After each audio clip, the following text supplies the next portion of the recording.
Policajt zastavil rýchlo idúce auto. Podotkneme, že príbeh sa odohráva v Amerike. Nasledoval tento dialóg. Policajt: môžete mi ukázať vodičák? Vodič: nemám, zobrali ste mi ho kvôli opakovaným priestupkom. Policajt: tak mi ukážte technický preukaz. Vodič: toto nie je moje auto, ja som ho ukradol. Policajt: auto je kradnuté? Vodič: samozrejme, ale teraz ma napadlo, že som techničák zahliadol v skrinke, keď som si tam dával pištoľ. Policajt: v skrinke je pištoľ? Vodič: áno, dal som ju tam, keď som zastrelil majiteľku auta a mŕtvolu napchal do kufra. Policajt: tu je mŕtvola napchatá v kufri?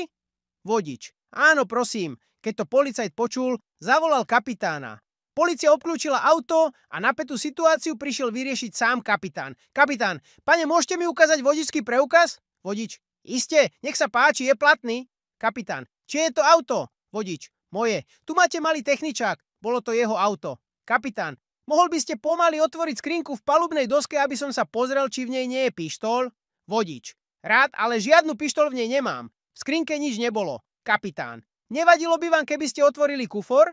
Mám hlásenie, že v ňom je mŕtvola. Vodič: bez problémov. Otvoril kufor, žiadne telo. Kapitán: tak toto nechápem. Policajt, ktorý vás zastavil, hlásil, že nemáte vodičák, že ste ukradol auto, máte pištoľ a v kufri mŕtvolu. Vodič: ach, áno. A som si istý, že ten hnusný klamár vám tiež nakecal, že som išiel moc rýchlo.